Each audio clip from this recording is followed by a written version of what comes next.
सबका स्वागत है to this very special conversation, which is unlike all the others we've had so far. This is a conversation about culture and the diaspora. So far in South Asian Heritage Month, we've been celebrating the culinary traditions. Saturday we'll be celebrating linguistics. We've had Mehfil series, so music and dance. But this is about cultural norms, gender bias with regards to the diaspora, South Asian diaspora, wherever they may be in the world. So yeah, very interesting conversation. This will be looking forward to it. But as usual, I will give it a few more minutes, about 3 or 4 minutes for people to join, get enough people to join. And again, to relay the format, so this is a conversation with Raj Khaira of Pink Ladoo Project. I'm wearing the t-shirt. So I'm sure most of you are familiar with Raj Khaira. And my sister and I, we had the privilege of having a conversation with her on the Sunny and Shay show 4 years ago. So how our connection happened, we will go into it briefly in the discussion, but so I got married 4 years ago. I shared on our blog, which is Grewal Twins, shared on our blog my wedding photo. Actually, Sukuman shared it. My sister shared the image on our blog, and it was my husband and myself and my mum performing the Balla ceremony, which is traditionally a ceremony in the Sikh wedding. Well, I think all South Asian weddings, they sort of have that handover, isn't it? That's performed by the father. If the father is absent, then another male relative will step in and fulfill that role. My father is not around, so I asked my mum to fulfill this role. Now, she had done this prior to my wedding, for my elder sister's wedding. So for us, it was completely normal in our world. But when Raj Khaira came across the photo and shared it on her page, then it went crazy. So we will be discussing that and the Pink Ladoo project and the impact of that photo 4 years later. I can see Raj is here, so let's have the conversation now. I will invite Raj.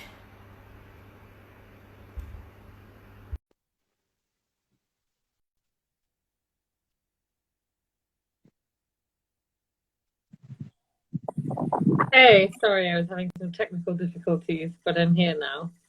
That's fine. Welcome, Raj, to our conversation on gender bias and cultural norms. I was just showing everyone I'm wearing the t-shirt.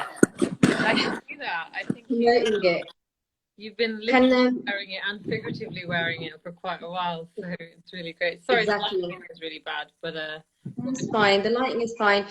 Can everyone hear us? Just put a thumbs up if you can hear us.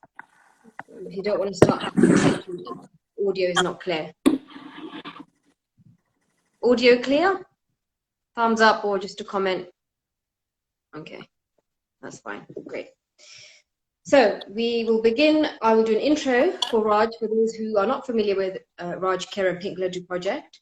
And from there, we'll have a conversation, and towards the end, maybe the last half an hour, 20 minutes or so, allow you all to have your conversation. So what we'll do now is I will disable the comments and then enable them towards the end, so we just can have a conversation which is without distraction. So let's introduce Raj for those who are not aware or those that need a reminder. So on October 11th, 2015, which is International Day of the Girl Child, Raj Khaira, lawyer and social activist, launched the Pink Ladoo Project, which is a colourful reinvention of the Indian custom of celebrating newborns, namely to correct the gender bias that traditionally pervades the rite of passage and indeed the whole of South Asian culture. The campaign is pro-gender equality and encourages families to celebrate the birth of girls, something which historically has been a reason for mourning and lament in the South Asian community, whereas the boy's birth is celebrated with pomp and fervour.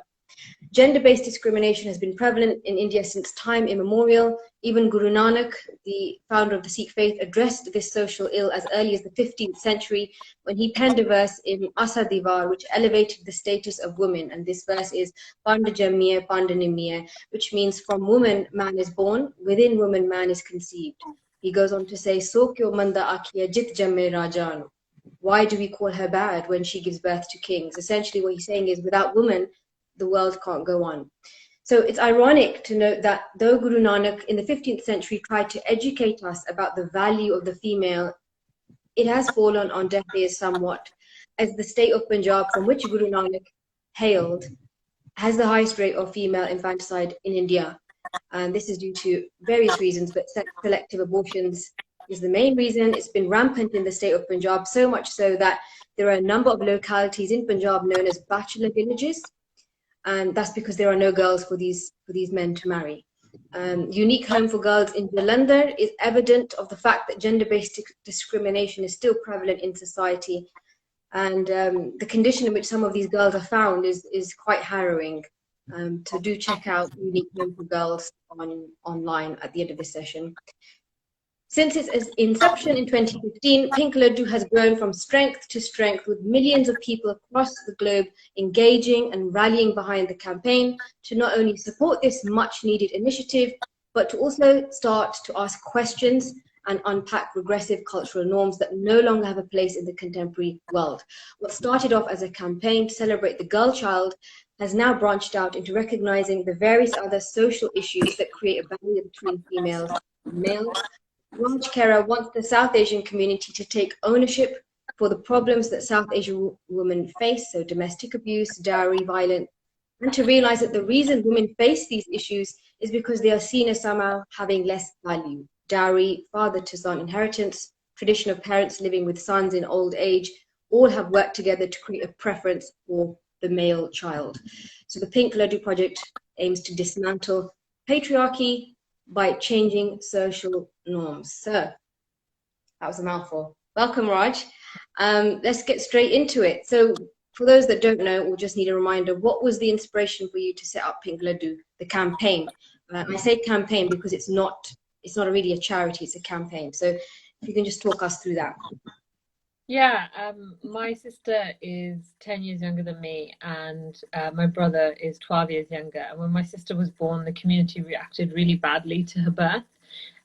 People were crying, and it was all kinds of madness going on at my house, and this went on for months. And the reaction was obviously very different when my brother was born. And it was whilst packing boxes of Ladoo for my brother when I was around 12, I said to my mum, somebody should start something to celebrate the birth of a girl. I think even by that age, I was kind of well aware that Indians love a good trend, and that, things take off in our community quite quickly. But I thought, it kind of needed to be done. And then, the idea fell away for many years after that. You get busy with life and stuff. And just based on other things that were going on in my professional life, where I was seeing a lot of stuff around elevating women at work, and white women were on this campaign to get more women on boards and stuff. And I just thought, well, what are we doing in our homes that might be sort of thwarting these broader gender equality efforts? And I thought, well, there's no point asking a South Asian woman to be comfortable demanding a pay rise or saying no to dowry or demanding an education when all she's been told is that compared to boys, she's a piece of shit. So we need to start really early. I think we have very ambitious hopes for women, but I think we forget that they've been sent messages from birth that they are worth less than a boy. So I think whilst it might seem very simplistic, encouraging people to give out Ladoo at the birth of a girl, I think it's a very it's my way of getting inside people's heads and getting them to really engage with the customs that they participate in and think about the impact that might have on their children and the messages that they're sending their kids and to the broader community. So how did the name Pink Ladoo come about? Because we know that Ladoos are generally distributed when a boy is born, but you decided to name this Pink Ladoo. What was the reason behind that? I mean, the Pink Ladoo in general it's not a new concept. So There's a film by the same name that came out, I think, in like 2001. It's called Pink Ladoos, and it's about this Indo-Canadian girl who has, you know, triplet girls and, you know, the drama that that causes. Then there was a campaign that was started by some students at a university in California, which was called Ladoo Pink and Blue, something like that, to kind of promoting gender equality. And then there was a dance group in Toronto called Nach Baliye who was selling Pink Ladoo to raise money for their group. And it was when I heard about that, I mean, so my whole life I've kind of thought somebody needs to do something to celebrate the birth of a girl, but never really been able to figure out what it should be. Like, should it be cupcakes or I don't know what? And then when I heard about the Pink Ladoo, I was like, that's genius. Like, of course it should be the Pink Ladoo. It shouldn't be anything else ever. I do get a bit of shit from people. I'll be like, oh, why the Pink Ladoo? That's sexist. It should be yellow Ladoo for all. I mean, that's very reductive, I think.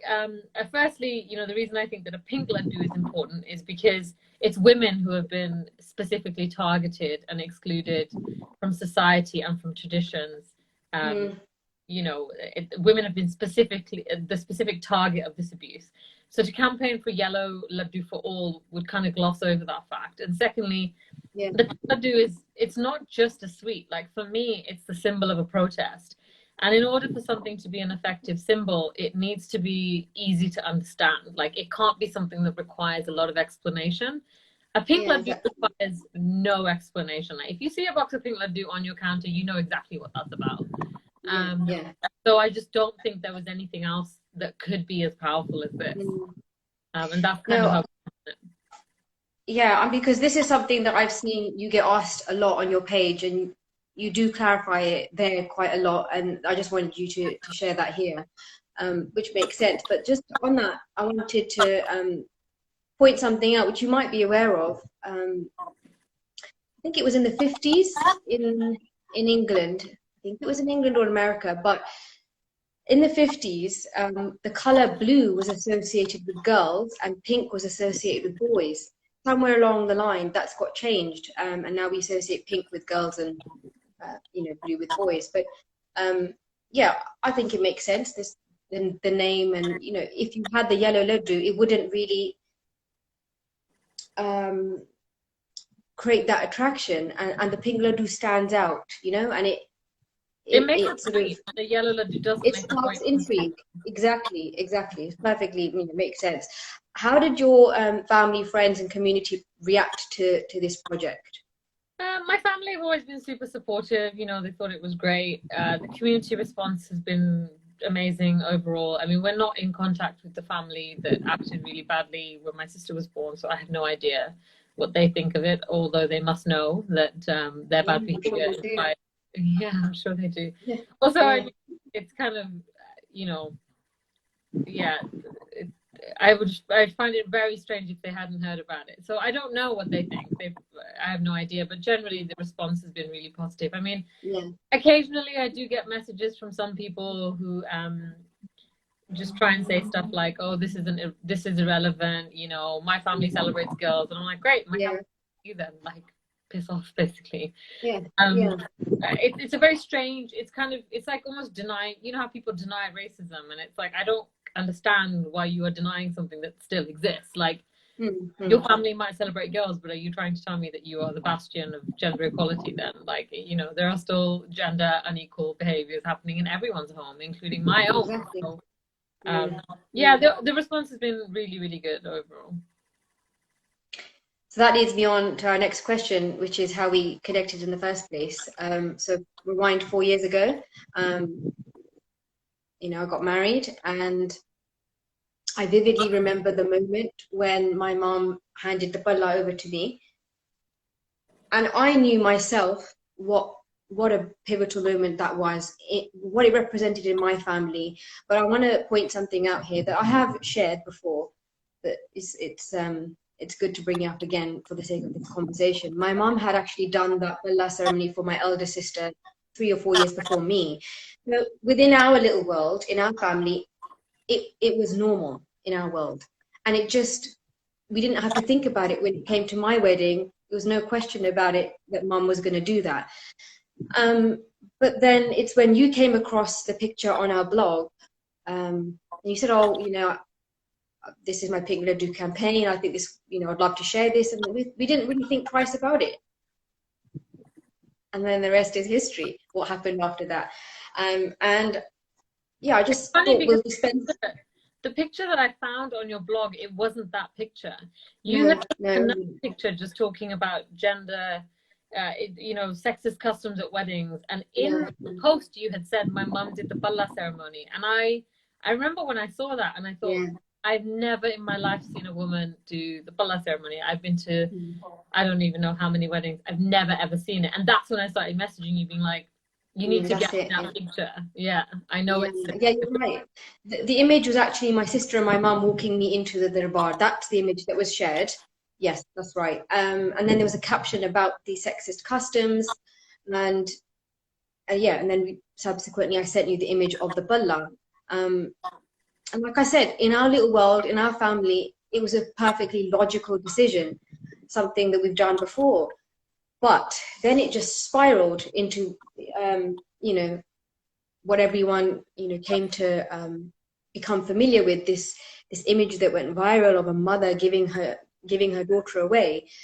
And I just wanted to talk about that, spend some time talking about the impact of that 4 years later, the impact of it for Pink Ladoo as a campaign. I mean, now I know you got verified recently on Instagram, right? Which is from when you started in 2015, when we got in touch in 2016, and how it's just snowballed. And now your platform is, like I said, not just about celebrating the baby girl, but all these other sort of regressive cultural norms to do with gender and other things as well. But that image, for us as a family, we were really taken aback, like how people have responded to it. We were confused. But it raised a question that the fact that everyone has responded to it in that way just goes to show that this isn't normal, which is exactly what you said, that you hadn't seen it before. And I hadn't seen it before. I'd only seen my mum do it for my sister. So it started that conversation, and it wasn't starting a conversation just about mothers stepping in for fathers' roles. It was about changing or adapting traditions that no longer really sort of need to exist. Adapting things for your personal scenario and family circumstance, which is what we did. And we did get a few people saying, this is a man's role, a woman shouldn't do this. But I want to emphasize that if my dad was around, I would have got him to do that alongside my mum. It's not that she was taking over a man's role. And so what? Like, so what? Yeah. Exactly. But the fact is, people were responding to it saying, well, there are specific roles for women and men, and they should stay there. I think that was just, those sort of comments were very rare. Largely, people responded to it positively, which was great. And I've spoken to you about the responses we got from people, and it wasn't just the way it empowered people. For me, it was quite emotional. I had women all over the world messaging saying, I'm in an abusive relationship and this image has given me the strength to leave. You couldn't make that correlation otherwise, but just to see how it empowered women to make decisions for themselves, to think independently and make choices for themselves, that's what that photograph did. It was not just about a woman fulfilling a man's role. It was bigger than that. And I think we just couldn't anticipate. I remember you messaging me saying it's going crazy on Facebook. At the time, Facebook was big, right? And you messaging me, and I just couldn't make sense of it. But on the Ladies Sangeet, my sisters, my cousins, and my sister-in-laws had done the Jura ceremony for me. Regardless of age or gender, everyone participated in my wedding. So we were doing things a little bit differently.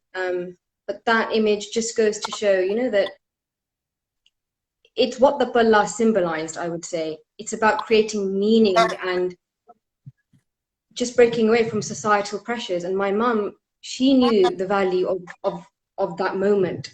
And I remember just looking in my peripheral vision of my sisters sitting to the left, and they were crying, as I did when my sister had that done 4 years ago. And all my mum's friends afterwards, they said to her, you did such a brave thing. Without a man. And people are aware of a woman stepping into her own light. It's not something we're used to seeing, and I think that's what I think was the reason why it got that attraction. But if you want to expand on that, then yeah, I think that'll be good. I mean, for me, it was just that I'd never ever seen it before, ever in my whole life. I've always seen the mother being pushed to the back and some uncle from nowhere who is the only other man in the family that, you know, anyone could find being given that role. And it doesn't mean anything. Like, it's not a Sikh thing. Like, the concept of the palla is not a Sikh thing. It's a social, cultural thing. Exactly. But it's a very powerful way of making women feel like shit. You know, like, it's often when a woman leaves her husband, it's often said, like, who's going to give her the palla when your kids get married? Like, oh my God, as if these kids are going to die if there's no man to give them a palla. Yeah. And I think, you know, it's funny because I remember somebody messaging me saying that, like, I've never seen this either, but I guarantee because of the popularity of this photo, I will go to weddings where this happens now. And we have, you know, I've been to weddings since then where that's happened. And I don't think it's lost on me. Like, when we say that the picture went viral, we mean it went viral. Like, to this day, it is still our most shared and liked photo. It's had, I think, over 70,000 likes. It's been shared, I think, 30 or 40,000 times. Close to 5 million people have seen the photo. I know Hernoor said that you had distant relatives in the States that saw it. And, you know, it's still going by. Like, I see it get reshared occasionally. You know, the story is still doing the rounds, right? Like, you have to remember, something that goes viral on the internet, it has a very long life cycle. You know, it goes viral on, like, with the people who use the internet a lot first, and then it goes, you know, to the medium groups, and then the people who are, like, sort of slower to uptake. So it's still being shared, it's still being circulated 4 years on, right? And I think I just, you know, so for us, the whole point of Pink Ladoo is, like, we encourage people to sort of you know, dismantle sexist customs. But I think that photo and what you did, there was no, like, it wasn't staged. It wasn't you looking for your Instagram viral moment. You know, this is before Indian Instagram had arrived. This is before people started to do things at their weddings just so that they could share it on Instagram. It was a really pure moment, and it was a really pure photo. And I think that's one of the reasons why it went viral. I mean, I've shared similar content since. You know, I've shared other pictures of girls being given away by their mums and stuff. It's never, ever had the impact of yours. And I think it was particularly interesting in your instance as well because, you know, you're one of 5 girls. Your dad's not on the scene. It was just very interesting. I think it really resonated with people. But it was shared at a time when 4 years ago, like, people weren't looking at this kind of content on the internet. Like, Pink Ladoo was the first South Asian feminist campaign, the first South Asian feminist social media movement, and people were not used to seeing this kind of stuff. It was really, really mind-blowing. And I think that's why it resonated, you know? Like, I don't know, that picture will always have a very special place in my heart. I think it's but I think it was very much a once-in-a-lifetime moment. I mean, in terms of the impact on the campaign, it was crazy. Like, you know, we tripled our following basically overnight. We'd already had a lot of press. You know, we'd been featured basically everywhere, but we had a lot more press off the back of that. You know, you guys were featured in various different articles. It was interesting. It was really interesting, and I think it kind of it sort of made people sit up and think about what we were doing and why it's important. Right. And since that photo, 4 years on, now if you go on Instagram, like you said, it's saturated with the Indian Instagram wedding and people trying to recreate moments or, you know, they try and get your attention to say, look, we've done something similar kind of thing. But, I mean, you can view that in 2 ways. But the way that I look at that is there are so many more platforms that discuss these kind of topics. People feel a bit more comfortable to talk about social stigmas, which I think back then, 4 years ago, we were a little bit apprehensive about.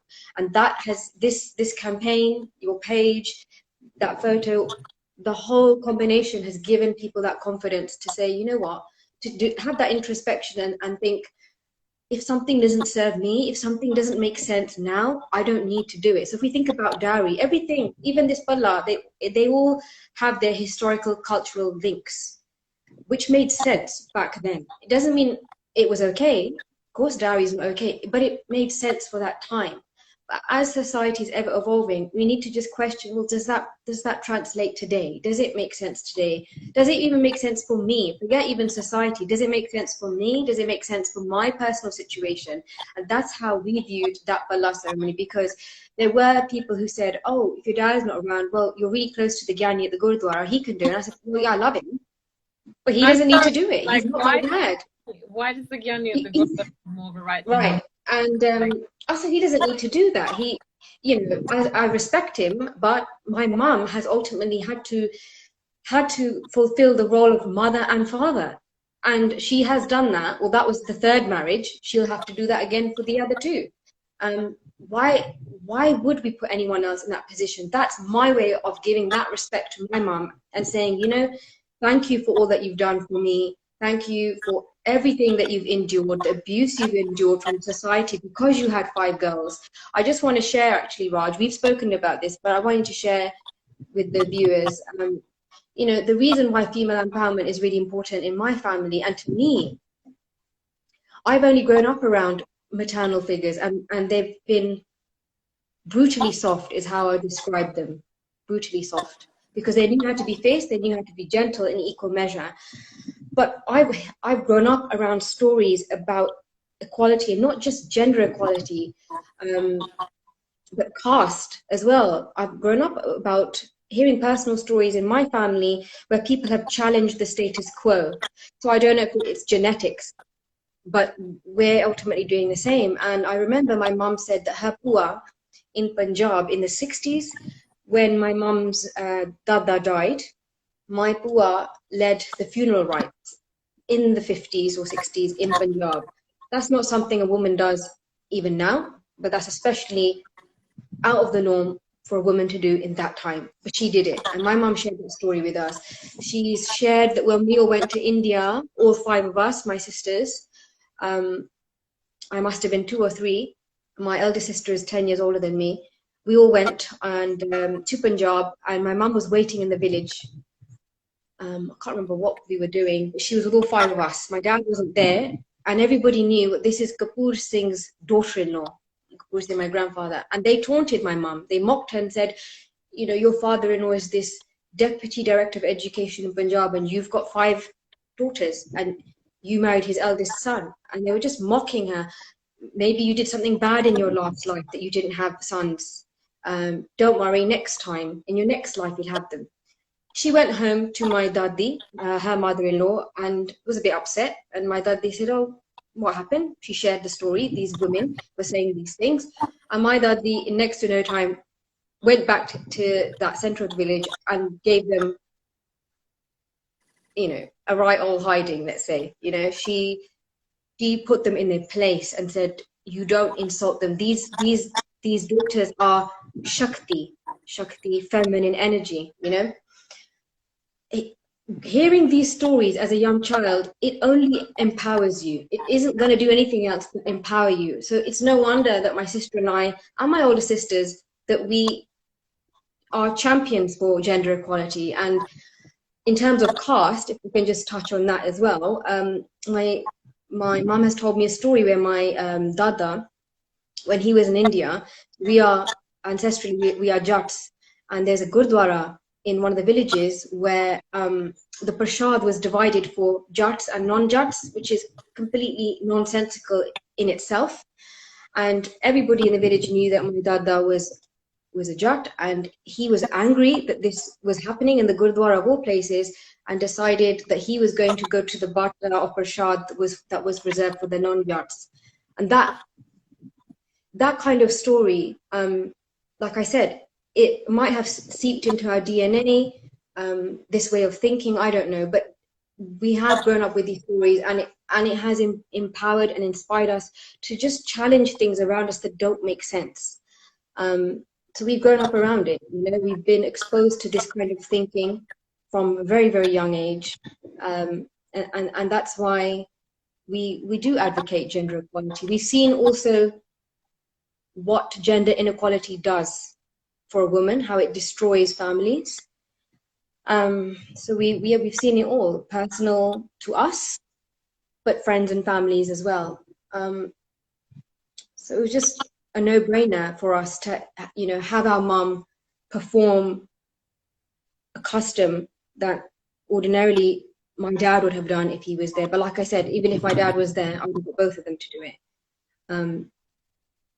So yeah, that's the reason why we think this way. And even you said that when your brother was born, you were 12 years old, you were questioning, well, hang on a second, you were celebrating with so much excitement for my brother, but not for my sister. When you see these things and you're open-minded and you see these things, it doesn't sit well with you. And when you see that disparity, you have to do something about it. And I'm sure I speak on behalf of so many people.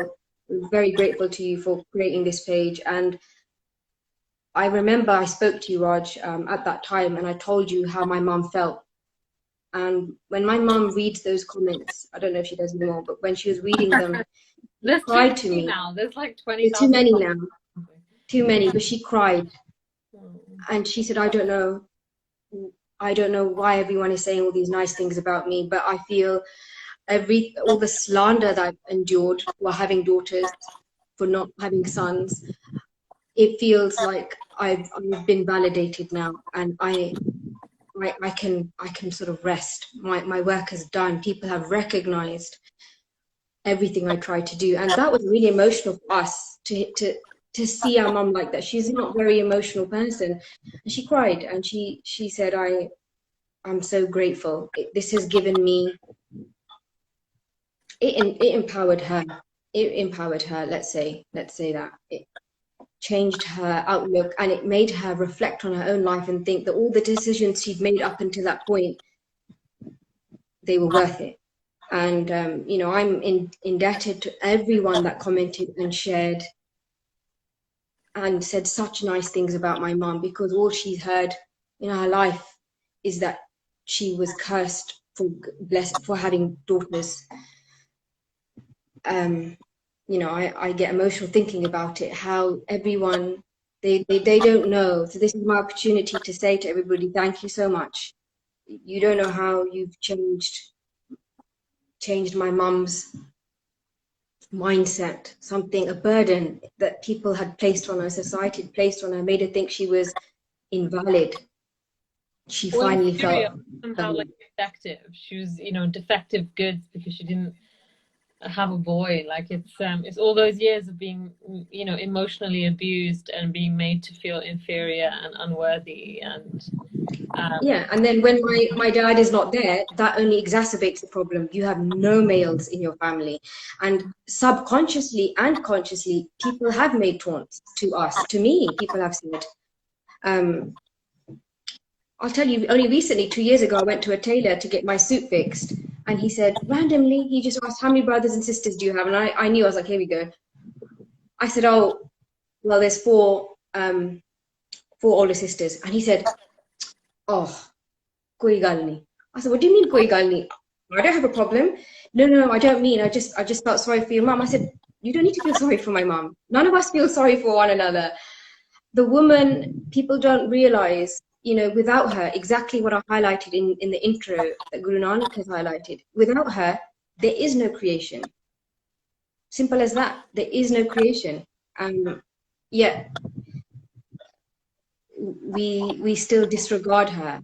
I think that's changing. Like I said, since that photo and since your campaign 4 years ago, people are questioning, they are standing up, they are finding their voice, and they are addressing things that don't make sense.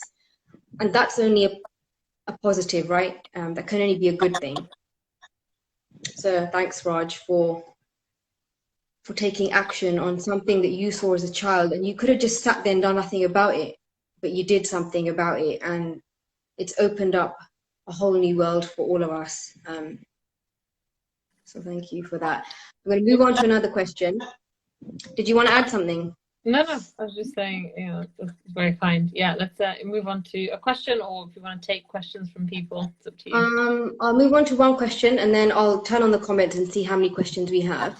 So, why do you think, I know we've touched on this, but why do you think gender bias is a big problem in our community, in In South our Asian culture? community specifically, In South Asian culture, let's say. I mean, it exists outside of South Asian culture as well. We can't just confine this to South Asian culture, but it is a bigger problem. Why do you think that is? I mean, it's classic, just power dynamics, right? It's people with power have created situations that perpetuate their power or perpetuate their supremacy, which then obviously, you know, allows them to hold on to power.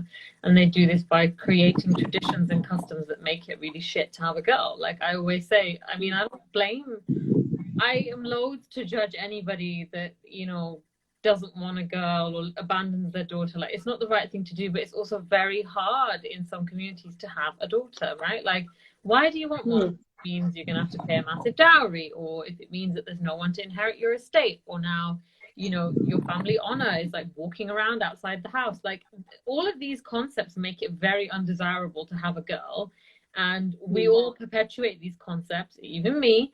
And then we wonder why people don't want girls. Like, you know, these traditions have worked together to simultaneously elevate men and depress women, and make having a woman very undesirable and very shameful. And it's just, it's a power thing. It's completely a power thing. I mean, like I said, that's shifting now. People are questioning their roles. I see a lot more of my friends, the males, taking the kitchen space, and something we wouldn't have seen before. We would have seen that segregation of women in the kitchen and men waiting for their food to be made. And now I'm seeing that change, and people say we don't want to be like our parents. You know, they didn't question. Our parents' generation did not question. They just accepted. You know, why do we face the sun when we do the vatana, for example, in a wedding? Don't know. When you ask that question, they say, don't know. We are the generation that questions these things, and when our generation has children, they're going to want answers to this. So yeah, like I said, that is a step in the right direction. I just want to go on to your book, Stories for South Asian Supergirls, and then we'll take some questions. The inspiration behind that, and how did you narrow it down to 50? Because there's so many amazing South Asian women, you know, across Afghanistan, Pakistan, India, Sri Lanka, Nepal. What was that process of narrowing it down to 50, and the inspiration behind it as well? The inspiration behind the book is just that I got a bit fed up of seeing lots of these books with white women in them. I'm just a bit bored of, you know, the idea that the white feminist narrative just dominates the conversation. Yeah. It's very boring, it's very dull. And there are, you know, I'm also quite sick and tired of the way South Asian women are portrayed in the media. And it's kind of, it was my way of putting something out there, both for my community and for everybody else, to say, look, like, we're not what you think we are, and we have been around for a long, long time doing some really amazing shit. So I think the oldest contribution, I think, is from the 12th century. There's some brilliant women in the book, you know, contributions to all fields. And I'm a bit tired of the white narrative of white feminism dominating the conversation, and I'm also fed up of the media portraying us as like submissive and pathetic and stuff like that, when that's just not the case. Narrowing it down to 50 was really tough. We had sort of set criteria, and I think one of the big things, you know, I really wanted to do was about elevating important women, but also maybe the women that we don't really know that much about. So like, I get asked a lot, like, why isn't Malala in the book?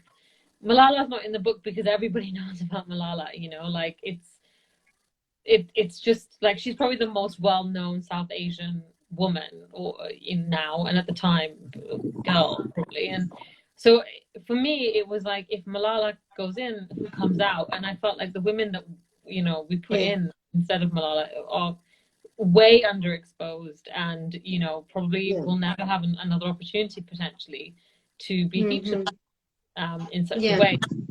It was about a combination of their contributions and what they did, and how well known they are already. So you mentioned like someone from the 12th century. I think that might be Jhansi Ki Rani, but they are women from different fields. And I remember I came across, I don't have the book here, I bought it for my niece. I would have loved to have shown it for those that don't know. But there was a woman in there who I didn't even know about. I think she is, I can't remember her name, but that's it. Yeah, that's the book. What you might remember, Raj, from the top of your head, the woman, I think she was in East London, old Sikh lady. I don't know her name now from the top of my head. Yeah, she was featured in there. She led the farmers' strike. That's it, exactly. I had no idea who she was. And that's the importance of this book, shining the spotlight on the under-celebrated women. So it completely makes sense. You know, I'll find out. You're not saying that Malala is not important, but giving importance to those who wouldn't otherwise be given importance. Lady. People like this lady. That's it. Yeah, she stood up. She led a strike against poor working conditions in the farms in Vancouver, and she then went on to be the vice president of the Canadian Farm Workers Union or whatever. I mean, she's phenomenal. She's in the late 90s now. I came up with the story years ago in like an archive. Somebody shared it on Facebook and was just like, "Oh, Pritam Kaur hai, it's her 90th birthday or something. You know, look what she did." And I remember like it really stuck with me. I was just like, "How have I gone through my whole life and I've never heard about her?"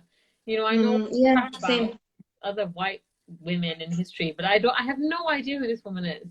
And so yeah, she was very much the sort of inspiration behind it, for sure. Yeah, I'm so glad that you featured her, because like I said, I didn't know about her story, and it's one that needs to be told. I'm assuming she would have been illiterate, and if she was, she led this campaign, became a vice president, stuff she could only dream of as a young child in a village, right? So yeah, perfectly makes sense why you put the spotlight on these people. There's Noor Inayat Khan. She looks like everyone's grandma, and she's the same age as most of our grandmas now. And I just remember when I saw that photo, like she's not any more educated than the average grandmother. Like she's just what you would consider to be a normal woman, but I think she really exemplifies. She really breaks the stereotype of how South Asian women are portrayed in the media. And she's brilliant. I love her. I think she's everyone's grandma, because when I think of her, I think of my own nanny and dadi. They were illiterate, but these women were the linchpins of the family. Couldn't speak English, couldn't read English, but they kept the family together. How? How did they do that? And they were formidable women, right? Who were respected. They were respected, even though they were not literate like their husbands most of the time. And so yeah, like you mentioned, I think she represents everyone's formidable grandmother. I'm just looking at the questions. We've got some here if you're happy to answer them, Raj. So Geeta from Dadima said, "Hi Noori and Raj. I've gifted the book to many girls in my family." Thank you, Geeta. Thanks, Geeta. Question here from Bindi for Life. Should women pay for the first date? Yeah, I've seen it. Stupid question is this, I'm sorry. Like, pay if you want to pay, don't pay if you don't want to pay. Like, I'm sorry. I've got more to worry about. I think for a date. Like, I think it's just so. I think Bindi, yeah, if I can just add to that, I think like I said earlier on, it's a personal choice. If we take what I did, the Palla ceremony, it's a personal choice. So first date isn't something, if you want to, it's completely up to you. If you don't want to, again, you should have the freedom and independence to make that decision. Hopefully that answers your question. The ways in which the feminist narrative is kind of derailed. You know, people kind of distract what the bigger issue is by asking questions like, who should pay on a first date? Like, this is really not important. You know, what's important is the way you treat women generally. What's important is whether you can acknowledge that you are sexist even if you don't mean to be. You know, that's what's important, not who should pay for a date. Like, these are well-intentioned questions, but they really derail the conversation. I just think we have way bigger problems than who should pay on a date, you know. I don't know. That's just me. Like, my fuse has shortened over the years after having done this work for a while. It tends to happen, but yeah. Yeah, that's fine. Like I said, everything. I think equality is about respecting difference, and equality is about having the freedom to make your own choices. That's it, I think, in a nutshell. So hopefully that answers the question. Let's get through as many as we can. So grateful for your beautiful book. We've all really enjoyed reading this book. Thank you, Kieran, for your message. Find it so empowering. How do you deal with the negativity when trying to raise such an important issue? I think they mean generally these type of issues. There really isn't much negativity, and actually when there is negativity, fortunately it's so overwhelmingly drowned out by the positivity. Like, I mean, Pink Ladoo, you know, dedicated trolls who send us abuse and stuff, but I mean, every day I wake up to like hundreds of comments on the pictures, just, you know, reiterating how helpful it is or what people are getting from it. I have, you know, scores and scores and scores of messages in our inbox and DMs and things like that, and that it kind of just drowns it out. Like, it just doesn't. Yeah, exactly. I don't engage with the negativity anymore. I don't have to, because it's so overpowered by the positivity. So, and if you do have trolls, I mean, it just goes to show that, you know, when you have these trolls or haters, as people say, it means you're doing something right. If you're ruffling the feathers, and sometimes you need to do that. But like you said, yeah, it drowns out the noise. So you don't need to focus on that. Question for me, Noori, what was the Gurdwara Gyani's reaction when your mum handed you the bala? Were they okay with it, or did they react negatively? No issues whatsoever. The Gyani has known me since I was 3 years old, has complete respect for me. I have complete respect for him. He was not going to have an issue with it. So I hope that answered that question. But I will say, I think the reason why you've asked that question is after this image went viral, I was approached by so many women that said that their Gurdwara Gyanis were not letting them do that. I found that quite shocking, because I did not have that experience. And I think that could be because I've been going there since I was a kid. So they've known me. But I don't want to think that was the reason, because I wanted traditional Rag Kirtan and they weren't having that. So they were okay with it. The whole community, my mom is part of the Sikh community in our local area. Everybody knows her. They weren't going to put up a fight. They respect my mom, so, and they understand our unique situation. 5 girls, no dad, no brothers. So I think we were lucky in that instance, because I do know of women who weren't so lucky. That's good to hear. Amazing work you're doing. Thank you. If anyone has any more questions, we've got about 10 more minutes. Please do share your comments or your questions, and hopefully you've been enjoying the discussion. But what, sorry, I think that was a bit loud. What can we expect from you, Raj? Any upcoming projects or initiatives? So the latest thing that we started was the South Asian Therapist Directory. So we get a lot of really distressing messages from people who need mental health support. And one of the reasons why they don't get mental health support is because they're looking for South Asian therapists and couldn't find them. So we launched southasiantherapist.org about a month ago. You can find it on Instagram as well. It's now the single biggest directory of South Asian therapists globally. It's, you know, it's number 1 on Google search for South Asian therapists. It's a pretty valuable resource and something I'm putting a lot of time and energy into. My second book will be coming out at Christmas. It's called The Night the Reindeer Saved Christmas, and it's about the true concept of Santa's reindeer being female. So only female reindeer have their antlers in winter, and yeah, so male reindeer lose their antlers. So this book is about that, and it's coming out with Bonnier Books, who have been really, really great, and their CEO is an Indian woman named Paminda Maan, who is a force to be reckoned with. So that's coming out in December, and then obviously just continuing to do the work on Pink Ladoo and sharing all the stories. So we generally just comb through all of the DMs like once or twice a month and just stack all the stories and promoting the Supergirls book. So it's all just kind of business as usual, and then day job, obviously. Yes. So yeah, just same old stuff really. It'll be more of the same. We're not going anywhere anytime soon.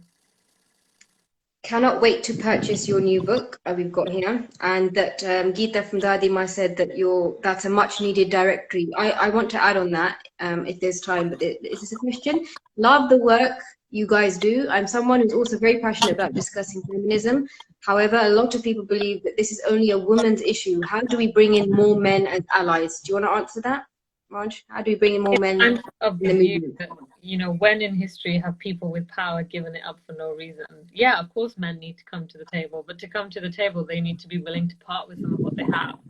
And, you know, people don't want to let go of their power. It's tasty. It's nice. It's great to be worshipped, right? So I think you can ask them nicely, but these days I just feel like we're heading for like a race war or a sex war or something, because people don't give up their power for free. You can ask nicely 3 million times, but what is in it for men to stop allowing themselves to be worshipped? Absolutely nothing. So how do we bring men to the table? We can ask them nicely. We can keep telling them that it's like, it's the right thing to do, but often that's not enough. You know, it's I think if they don't come with the carrot, you get them with the stick. That's my view.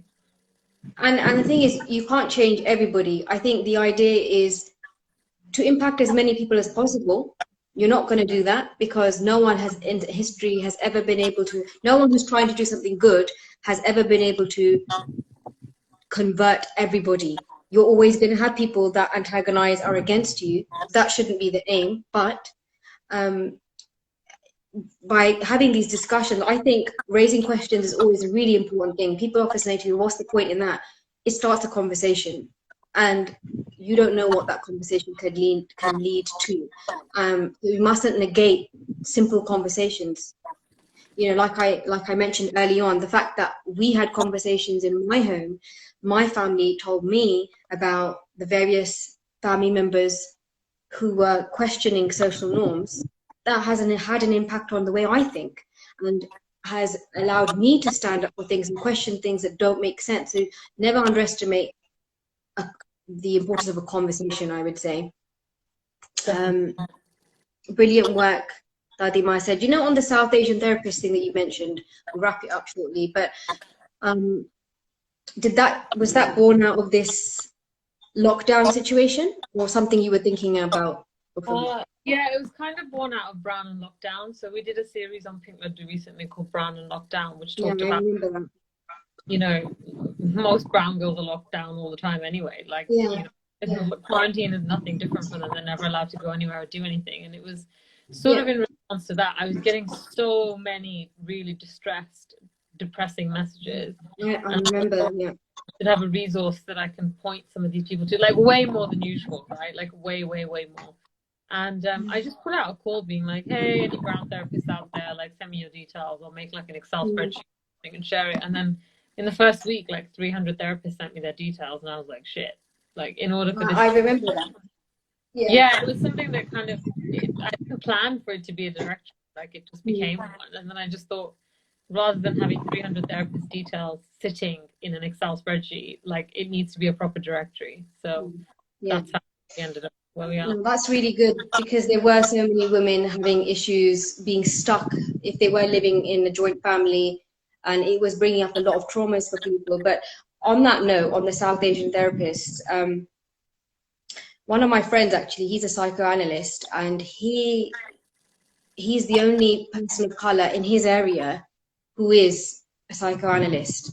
And he's shared with me that when other people of color, namely South Asians, come to the clinic, they refer him to those families, and they 9 times out of 10 reject him, because for the fear of he might know our family member, don't want to have this conversation.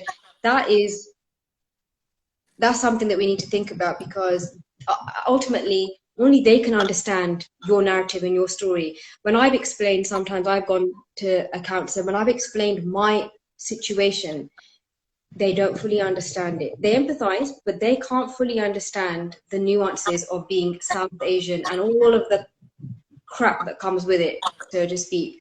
And I found that really sad that he said that they reject him because they don't want to air their dirty laundry to him or have these intimate conversations because he might know someone. So that's something I think we do need to work on. I hope that changes, because like I said, only we are equipped to deal with our unique stories as South Asians, right? Yeah, it's really It's a study done, and a lot of people said that they wouldn't go to a South Asian complicated. scared that they would honor the confidentiality. Yeah, that's something that we need to break out of, I think. It's got comment here. It's that what will people say mentality. Yes, loki ki karnege. That's something that you're never gonna get away from. You just have to just build your armor and say, I'm not bothered by your opinion. Raj, what I would say to that is something I've learned has been difficult is you don't pay my bills. You're not there when shit hits the fan, so I don't value your opinion. End of story. Do you want to add to that, Raj? I completely agree. Like, so what? People will talk about one thing for 5 minutes and then they'll move on to something else. Like, Yeah. I always think you're washing my sins. Talk about me. I love it. Just keep washing away my sins. Plenty of them. Yeah. Just surround yourself with those that do support you, that do want to lift you up, that do want to see the good you, basically you doing good and succeeding. Everyone else, you just drown them out. This is just life lessons, I suppose. If anyone has any more comments, do let us know. Otherwise, we will end this session.